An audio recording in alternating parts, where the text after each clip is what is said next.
कि अक्षत्रिय राजा क्या होते। तो शास्त्रों के अनुसार केवल क्षत्रिय राजा हो सकते थे। मतलब शास्त्र कहता है कि राजा कौन हो सकता है, केवल जो क्षत्रिय कुल से है। किंतु अनेक महत्वपूर्ण राजवंशों की उत्पत्ति अन्य वर्णों से हुई है।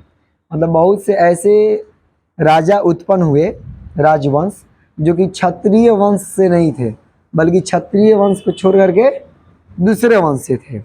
मौर्य वंश जिसने एक विशाल साम्राज्य पर शासन किया के उद्भव पर गर्मजोशी से बहस होती रही है।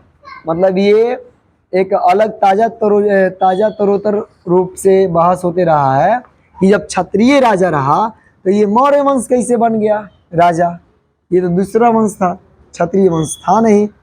तो इस पर बहस होते रहा है।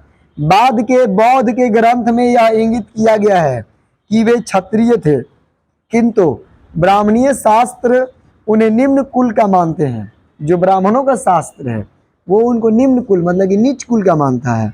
शुंग और कण्व जो मौर्यों के उत्तराधिकारी थे वे ब्राह्मण थे। वस्तुतः राजनीतिक सत्ता का उपभोग हर वह व्यक्ति कर सकता था जो समर्थ और संसाधन जुटा सके। राजत्व क्षत्रिय कुल में जन्म लेने पर शायद ही निर्भर करता था। मतलब कि जो शक्तिशाली बना, जो राजा के लायक शक्तिशाली रहा, वो राजा बन गया।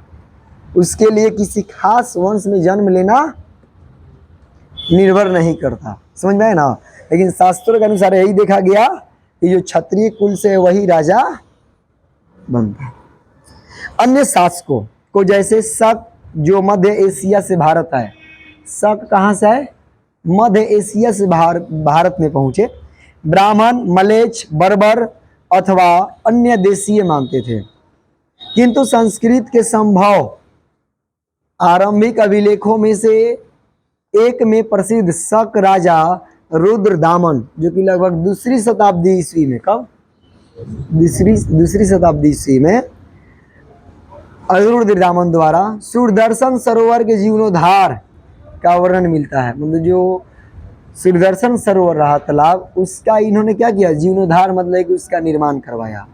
इससे यह ज्ञात होता है कि शक्तिशाली मलेच्छ संस्कृतीय परिपाटी से अवगत है। एक और दिलचस्प बात यह है कि सातवाहन कुल के सबसे प्रसिद्ध शासक गौतमी पुत्र श्री सातकनी ने स्वयं को अनूठा ब्राह्मण और साथ ही क्षत्रियों के दर्प का हनन करने वाला बताया। क्या बताया? कि जो क्षत्रिय हैं तो क्षत्रिय को दर्प का हनन करने वाला बताया। और फिर यह भी दावा किया उसने कि 4 वर्णों के बीच विवाह संबंध होने पर उसने रोक लगाई। मतलब कि इन 4 गो वर्ण जो है इसके बीच में विवाह संबंध नहीं होगा। किंतु फिर भी रुद्रदामन के परिवार से उसने विवाह संबंध स्थापित किया, मतलब कि अपना वंश बदल के। जैसा आप उदाहरण में देख सकते हैं, आगे पढ़ेंगे तो, कि जाति प्रथा के लिए भीतर आत्मसात होना बहुधा एक जटिल सामाजिक प्रक्रिया थी। कैसा?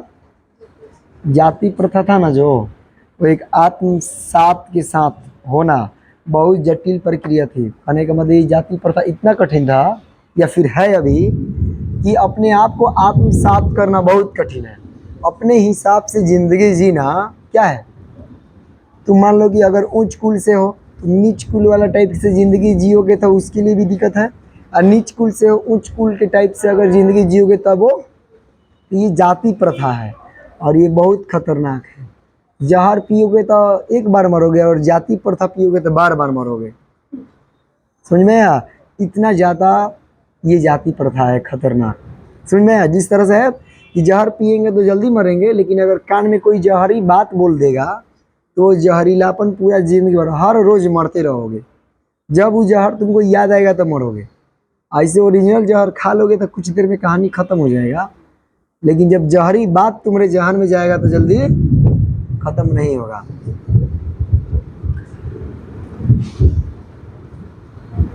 सातवाहन स्वयं को ब्राह्मण वर्ण का बताते थे, जबकि ब्राह्मणीय शास्त्र के अनुसार राजा को क्षत्रिय होना चाहिए था। मतलब सातवाहन जो है ये स्वयं को ब्राह्मण बताते थे। और जब हम ब्राह्मणीय शास्त्र जानेंगे तो ब्राह्मणीय शास्त्र के अनुसार राजा कौन हो सकता? क्षत्रिय को होना चाहिए।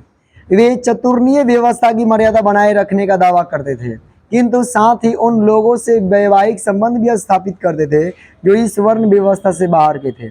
जैसा हमने देखा कि अंतर्विवाह पद्धति का पालन करते थे, न कि बहिर्विवाह प्रणाली का जो ब्राह्मणीय ग्रंथों से प्रस्तावित है। कहने का मतलब कि जिसे वंश है, तो अपने अंतर्निहित यानी कि अंतर संबंधीय विवाह बोला जाए कि उसी वंश में अगर हो रहा है, तो बाहरी विवाह बोला जाए कि अपने वंश को छोड़ करके दूसरे वंश से हो रहा है। सुनिए ना, यहाँ देखा गया है कि अपने वंश को छोड़ करके दूसरे वंश यानी बाहरी वंश से भी विवाह संपन्न किया गया। जब देखेंगे हम लोग कि जाति और सामाजिक गतिशीलता क्या है।